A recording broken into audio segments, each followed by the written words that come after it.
What's up, all you double agents out there? I'm Cope. I'm a secret agent. And we're back with another bad movie review. We apologize for not putting up last week. We really want to stay consistent, especially just coming back after that 6 months of being gone. But something came up, an emergency came up, and we weren't able to film last week. But we're back now, and we're going to be back straight through. We're going to try our hardest not to miss a week. So as of right now, we're back with another bad movie review on 009-1. Wow. So, Matthew, what did you think of this movie? I hated it. In all honesty, that first point is I've never gotten so pissed off with nudity before. Like, the first few minutes of the movie, they just threw it at you. And repeated it. And repeated it. And repeated it. And repeated it. There is one more time that excuse me. There is one more time that we got just as annoyed with nudity. And that was Bikini Spring Break. Well, that movie should never even exist. No, but that movie was that was a nudity movie. This was a secret agent movie. The first scene, all right, nudity, and I just start the movie. Oh no, okay, keep going. You know, it's different when you get like those horror movie tropes where it's like a Friday the 13th or something, where the opening scene is always a naked girl taking a shower, gets killed in the shower, something like that. And like that's always the horror movie trope where it's like, okay, she's naked, first scene she's dying, but in this kind of movie it just wasn't even called for at all. It was so overused and obvious that they were using it just to draw people in. It was horrible. The guy, first off, I don't know anybody's names. This whole movie is in subtitles. I couldn't pay attention to subtitles. Okay. This movie was not dubbed. It was a Japanese movie based on a manga. Funny enough. Oh my god. And so we only had the English subtitles, which I didn't mind too much. Like there are other movies where you read them and it's just like, all right, because their dialogue is so extensive. Oh yeah. You know, so you wind up reading like 3 lines per person talking, and it's just the whole movie just reading. But this movie had shorter dialogue. Yeah, but what it was, it's hard to like focus on reading the dialogue and try to watch each scene at the same time, because you know you got to pay attention to what's going on in the words. But as soon as you look up and miss a word, you have. I got lost in this movie. Twice. Especially something that we're doing where we're analyzing the movie and picking apart scenes. Like, we need to focus on that and the dialogue. But yeah, so 009 kills the guy. His name was Stinger. Yes.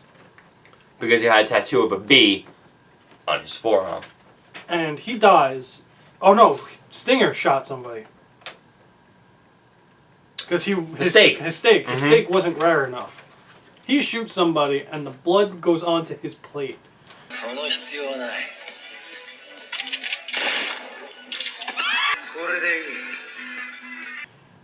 And it looks like somebody just squirted ketchup on his plate. Went like this above the camera. I don't know about anybody else, but that's how I eat my steak. I dip it in ketchup. So I was like, see, look, he's got it perfect. And he said, ooh, that's much better. Yeah, and that just seemed so over the top, because it was like, shut up, you're not going to use a human's blood to eat your steak. No, it's not going to help you. You just turned cannibal, like, for a fucking vampire. I have a point where it's after... Well, okay, first of all, so Stinger is in a relationship with Butterfly. She's a girl who has a butterfly on her thigh. And he calls over one of the dancers, which just happens to be 009-1. And she comes over... He's like, Butterfly, go to the morgue. Because I guess he wanted alone time with this agent, who he didn't know was an agent. And Butterfly got all jealous, and she's like, you always do this. And he's like, oh, you know you're the only one that I ever love. Next scene, boom! He's in bed with the agent. Oh, look at that. More sex. So right after the sex scene, they, which was very drawn out. And I noticed that because there were like 3 sex scenes in this movie, and they were all very drawn out. Like, they didn't need to be as long as they were. Blockbuster movies don't even do this. This was my face. Like, enough. So after that, he immediately finds out who she is. Randomly. And they start fighting. And this is the first fight scene of the movie, and she just kills everybody. She kills like 8 of his men. And every time she shot them, oh my god, it was so horrible. It was so bad, because it honestly just looked like they took a stock footage blood splatter effect And just threw it on there. and just, like, I don't know, After Effects and photoshopped it in. And that's all it looked like. It would just look like, just, like, random, and it looked like cartoonish, like random blood splatter just came out of somebody with no bullet hole or anything.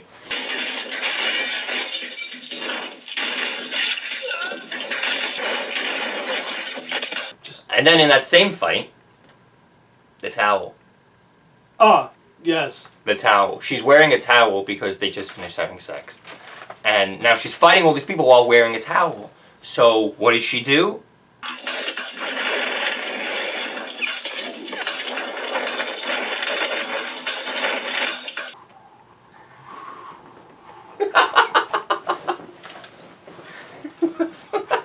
And the towel just magically follows her in the worst CGI I've ever seen and ends up wrapped around her body again. So now she kills all his men. The whole place is empty and he's by himself now. And he has a gun aimed right at her head. And he's like, nice try. She just killed all your men. What nice try. She succeeded. You're the only one left. So now, as the guy, as Stinger, you see that she just killed all of your men with ease, and now you're by yourself with her. And she's still unscathed from the battle. So clearly she's gonna win. So, but now you have the advantage, because you have the gun right to her head. She turns around to him. I have like a cold or something. She turns around to him and does this. Okay. What bothered me here was that after she took off the towel, he actually got distracted. One, everything you just saw, you saw a few hours earlier when you guys had sex. Two, after everything she just did, are you still stupid enough to get distracted by that? He's holding a gun and he's like, whoa. And what happens next? Boob sheen guns.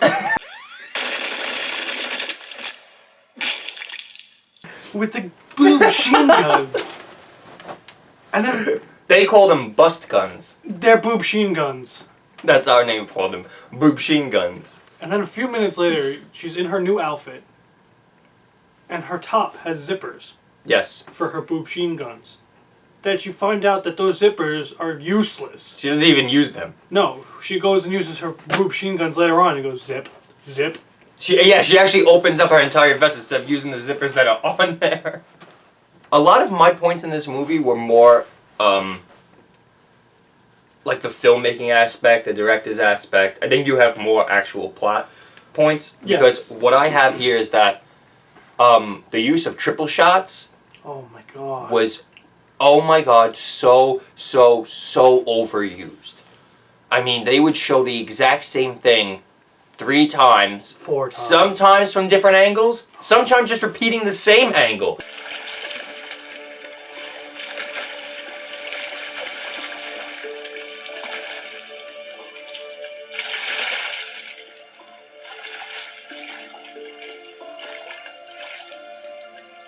Like at first, I asked you, I was like, did they just repeat the scene?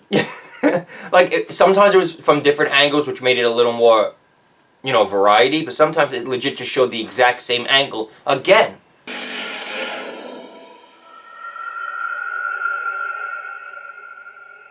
And it just got overused so much. I mean, there were countless scenes in this movie where everything was a triple shot, a quadruple shot, and it just was so unneeded. And it bothered me to my core that this happened every 10 minutes. On the most pointless things. There was one scene where she was running from police, or from their SWAT team. And they're running, and the SWAT team is running like 4 feet behind them. Behind her, sorry. And they triple shot that scene of her running down like an alleyway.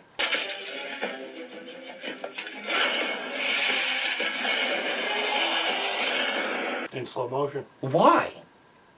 Nothing changed. Nothing changed. It was the exact same scene, but they triple shot it. It was ugly, and I can't even take it. We end up in the whoever her boss is telling her about such and such, that you have to go save the doctor, and it's top secret. And he goes... Well, she asks, it's a top secret project. Yes, and she and says, she what is it? So, here, I will tell you about what my top secret is. But it's top secret. Who cares if she's your best agent? Even James Bond didn't know half the stuff he was doing. Why? Is it for us? Because I still don't understand what was going on in that movie. I don't understand the plot. What you do find out is that she was taken as a child, her and her brother, away from their mom by soldiers, and the mom sacrifices herself to save her, and her real name is Milin, and Her brother Paul. Her brother Paul. We don't find that out yet. Let's not spoil it. Yeah, let's track it through. So that's what you know at the very beginning through a flashback, which is which is totally okay in my book. You want to use a flashback to set up a certain aspect of a backstory? That's perfect. What bothered me is that just like the triple shots were overused, flashbacks were overused. To the point where they were flashing back to something that happened 5 minutes ago. We just saw a certain scene happen. 5 minutes later, she's thinking, and it flashbacks to that exact scene. And it's like, no, you flashback to something that happened like her childhood. That's okay. Not something that happened. At the end of the movie, you want to flashback to something that happened at the beginning of the movie to set up okay. like oh, that's what that was. No. That's okay. No. But if you're going to flashback to something that happened 5 minutes ago and do that consistently through the movie, I'm going to get pissed off. You pissed me off, movie. Okay? There was no reason for that. When we got 26 minutes in and Terminator arrived. Yes. So there's another cyborg agent. But she's more Terminator. Yeah. And Walking she through fire. She regenerates like on the spot, where 009 needs to go into like a rejuvenation bath type of thing. Which we never saw again after Just that. once, yeah. But this one heals immediately on the spot after being injured. And they're fighting. She runs away, the other robot, which made no sense why. And she didn't chase her. Then they go to the roof because they hear the helicopter. Now I tell you. Well, before the helicopter, there's one of the prisoners. Yeah. Okay. A guy, and she saved him originally, and then he ends up in the hands of the people she works for. So you find out that Stinger and them were selling to her agency. So they were also corrupt and evil or whatever. Which doesn't explain ever why either, because I don't know who anybody is, who's good, who's bad in this movie at all. Honestly, the only person who was good was 009. So they get to the helicopter, and now I tell We're not there yet. No, we're there. Why are we there? There's this one guy, specific guy that was a prisoner. She saves him. Now twice she saves him. And the Terminator chick shoots him. And then 009's like, alright, stay here, I'm going to go after her. Now's your part. Because that's important for what happens next. But go ahead. Get to the roof. And there's the helicopter. It's so depressing. It was the fakest helicopter. I understand you use CGI in movies, but it was unbearable.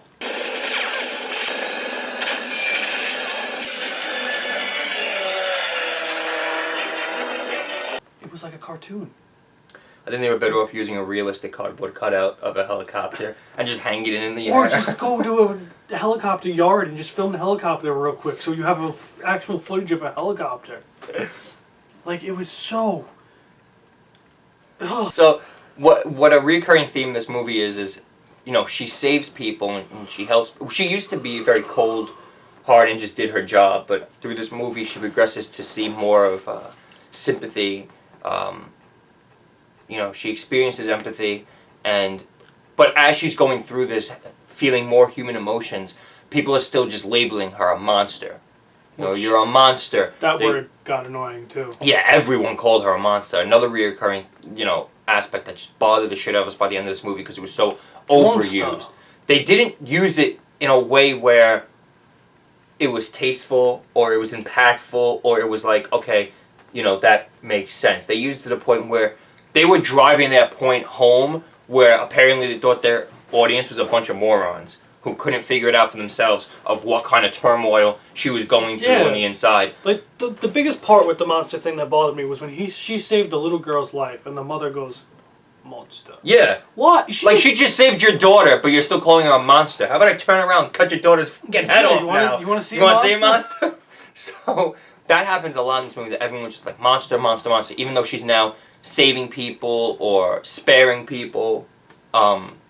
So after this ugly helicopter scene, you get back to her house, where she has the guy who was a prisoner that she saved twice, who she named Chris. She gave him that name because he couldn't remember his real name. And then they have sex. Yes. At this point, we kind of saw where the movie was going, so we were like, are they really going to have sex? Are they going to do that? Oh, yeah. Yeah, they did it. They did it. And it was... Oh. Because we're not going to say it right now, but an aspect of this movie gets revealed later on that makes you go back and go, oh, God. And they get to... First off, I don't even know where they were with that. What? Where that place was that she ended up in. The blonde hair and all that. Oh, the old guy's house. Yeah. Oh, my God, this scene! So this scene goes on. First off, you have the most... Like, again, they just throw female at you. The scene starts off with girls next to each other. Girls in the pool. Girls. They play a chess game, which then reminded me of Casino Royale, where they played cards, but this time it was chess to win what he needed. Which was a map. Yeah, and like in Casino Royale, he had to win to get what he needed. Yes. Which, there you go. Stealing shit from movies. But anyways, so now she didn't give it to her, so she goes and kills everybody. Again, more CGI blood splatter. Yes. And now it comes to the old man. And she's... Well, wait, Butterfly shows up first. Yes. So Butterfly shows up here to get revenge on her for killing her boyfriend Stinger. First off, how do you know where she was? So, she shows up to kill her. Now, she's just a human. So she wants to fight this cyborg agent. But this old guy is there. So she kills the old guy. She shoots the old guy. More than once. And... oh my God.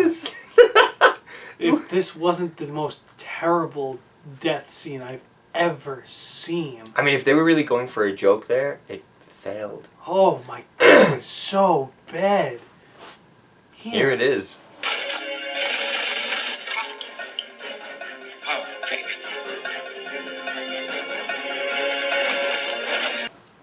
Perfect. It just drops on the couch. But what? I don't understand what was perfect. And then, after that, her and Butterfly fight in the pool. The worst fight scene of this movie. Hands down, the worst fight scene of this movie. Do you remember when you guys were kids and would play fight in the water? And if, you would wrestle in the water. You pick each other up, that's what it looked like. And even if, you did a backdrop or a slam in the water, nothing happened because you're landing in water. And that's what happened in this fight scene. And the biggest thing that bothered me most was she was having trouble fighting a human. Yes. To the point where the human Butterfly actually had the gun aimed at her, and 009 was on the ground. And I was like, you suck. Then the Terminator chick. No, not the Terminator chick. That's who kills her. Oh, no, you're right. The one she had lesbian relationship. In the first Shailene, I think 2 her name was. seconds. She killed her. I didn't even know that girl could She shoot. shot Butterfly. And here's how you know they just didn't do a good job, and all that blood was just the photoshopped splatter. Because when she hit the pool... she got shot, dropped back into the pool, and there wasn't an ounce of blood in the water. Which, in every movie you watch, when someone gets shot and falls into a pool... There's always blood. There's always that blood cloud that comes out and blends with the water, and she had none. So, right there you were like, you knew they didn't even follow through what they were doing. No. Okay, so... Because that goes with that. Here's what I'm going to say. This movie, as a whole, it was strange, but it was semi-easy to follow. A little bit. You know what I mean? If you kept reading, Which I did. That's where I got lost because I was focusing on what was going on, action-wise. So I kept losing where I was when I was reading. I looked down, up there it goes. So I mean, lost. you got the gist of what this movie was going for. She's a double O agent. Everybody she worked for were double agents, apparently. Everyone she worked with was somehow corrupt, and now she's fighting against, the evil forces and her own agency that were also corrupt. Not to mention this Terminator chick, and it was okay to follow. Oh wait! Before you get to your point, though, do you find out that the guy she did date was her brother Paul? You didn't find that out yet? Yeah, you did. No, you didn't. Yeah. Did you? Oh. Because that's when... Oh, that's when it first happens? Yeah. Okay, so you do find out that Chris... is Paul. Who's actually Paul, her brother. And the Terminator robot... was made... It's not her, it was made in her image. To look like their mother. Where this mother-looking Terminator chick had this whole... one giant incest family. I don't know how to describe it. I guess we can just show a little of it. Because I don't even know what to label it as. Foreplay. It's a little more than that. She licked her armpit. She stuck her hand up a skirt. I thought they were robots. So, this, Terminator to look like the mother did that to 009. And then you find out that the guy is actually her brother, which means she had sex with her brother. And now somebody who looked like her mother. It was very horrible. It was horrible, and we knew that was going to happen. We knew that that's what the big reveal was going to be, that was actually her brother. And it was like, oh my god, like Luke and Leia, okay, they kissed, and that's, but they had no idea, and it was okay. It was forgivable, you know what I mean? Yeah, but even in the scene, like, she was having flashbacks of her brother. Flashbacks in this movie I don't understand. Like, was she actually seeing it, or was it to show us? Like, I don't know, but this, like, they took it to a whole new level, and they were like, you guys are gonna have sex, and then you're gonna find out your brother and sister. That is so horrible. That is, and I'm actually wondering if something along those lines actually happened in the original manga. Like, were they following the source material with this movie? I hope not. I really hope not. But then you get to this scene where, don't forget, they armor-plated her machine guns. She had like this armor bra on, so that she couldn't use her machine guns. So now you get to a scene where the doctor that they kidnapped, that was buying the prisoners off of Stinger, it was a whole new level of corrupt. No, like super soldier type thing. Like they weren't cyborgs. She now called the new species that she made undead mutants. And then they came out and they were fucking zombies.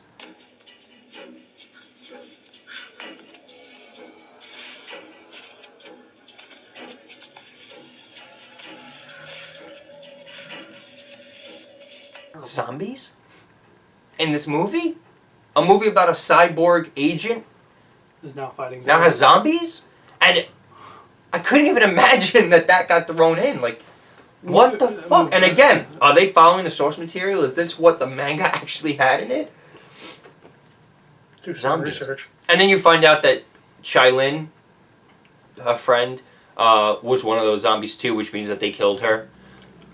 But they were dead, but they weren't dead because she had like supersonic hearing because of her cyborg. How they're in pain. Right, and she could hear them like whispering, like kill me, free me, I'm in agony. So it's like they were dead, but they weren't dead, and she broke their arms and stuff, but they kept running at her. Like even the doctor said, you could tear off their arms and they'll still come at you. They're still going to complete their mission of killing you. So they're dead, but they're not dead, and then they can keep running at you and fighting with broken arms or whatever, but yet they feel pain.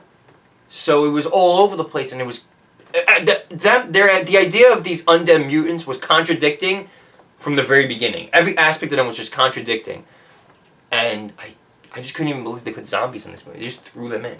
Like, at the end, why don't you just make them all get sucked up by a fucking UFO too? Sharknado. By UFO being piloted by a shark. At that point, why not? So she kills every single zombie, which apparently I didn't know you can do. Yeah. And then she has to kill Shaylin. So she shoots her in the head.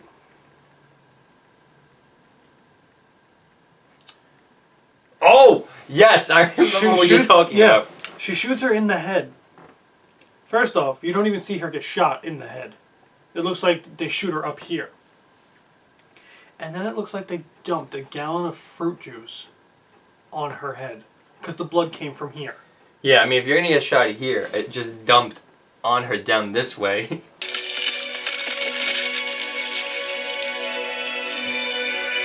So she has a Terminator chick.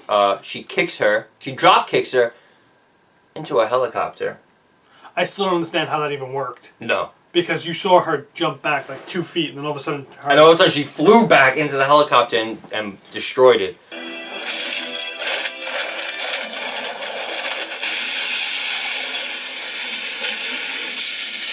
But then she walked out of the flames. Terminator. And somehow she walked out of the flames of the helicopter with a sword. Doesn't make any sense. It would have been cool if it was like a piece of the rudder. Do you know what I just thought of? That was like Terminator 2. Why? When he comes walking out and turns his arm into the sword. But he's actually turning his own arm into the blade. She just walks out with a fucking sword. But that's where like handle and all. There must have been a sword in that fake helicopter. And fake explosion. Which they don't even explain to you. So then she starts fighting with a sword and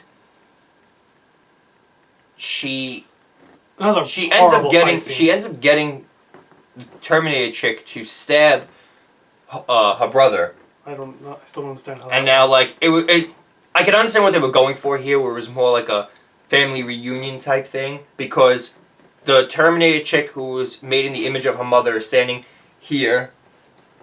009 is here, and the sword is going through her brother who's here. And the scene where they had it was they were all center frame, the three of them, like a happy family again. But it's actually just her stabbing the brother, and more flashbacks, and then she pushes the Terminator chick away. No, deeper. Deeper in. And the sword goes all the way through him, and then she pushes her away, and it comes out, and then all of a sudden he dies. Boop, machine guns. Well, because the Terminator chick slices towards 009 and hits that perfectly right here and cuts the metal bra off and shoots her face, and then she just boom machine guns the shit out of her face. What she did earlier in the movie, and it did nothing. But this time, because it's the end of the movie, it had to completely destroy her face. And then she exploded, and then the whole place blew up with fake crap. And now let's give our grade. I give this movie a C+. I will give, if you want to laugh about it. That's a very high grade for you. I'm impressed. Because it did entertain me. I did not focus on the storyline, but what was going on image-wise, it was hilarious to watch. Yes, the nudity in this movie pissed me off, but every other aspect was hilarious. So, just to watch. This might be a first time in history. I'm gonna give this movie a C-. So you see that? There's pigs flying. So this is the first time that you graded higher than me. Yeah, C- for this movie. Just because, yeah, but no. At the same time, like, there are certain things in this movie I just can't forgive. And, you know... I can't forgive the CGI. Can't the CGI. That helicopter was... I can't forgive the director's point of view or the cameraman's point of view to triple shot everything, and the director's point of view to flashback everything, things that happened 5 minutes ago. Brother. And Megan have sex with her brother, like, oh my god! And then zombies, you throw zombies into the fucking movie. Oh my god. Yeah. Like, if you were drinking in this movie, you would honestly think that you blacked out and started watching a different movie. Like, oh shit, I missed the end of that other movie. That's like, what am I watching now? So, wait, wasn't this 009? Those are our final grades, a C+ for Matt and a C- for me. And that was our bad movie review on 009. What was it? The End of the Beginning. Yeah, I hope. Right, that was the subtitle. I hope we don't have another one. No, please. I don't want to watch it. So tune in next week for Man Up. Man Up, a bad movie review of Man Up, and I'm not looking forward to this one at all. I don't even know why you put it on our fucking list. I hate you. Bad movie review. So that's it for this week, guys. Like, comment, subscribe. I am a double O agent. we enjoy doing these, and we are upset that we missed last week. Like, we were actually bothered, like, shit, we didn't have a chance to film this week, but we really wanted to. Tune in next week for Man Up, and until then, I'm Cope. And I'm double O agent. And we'll see you next time, guys. Later.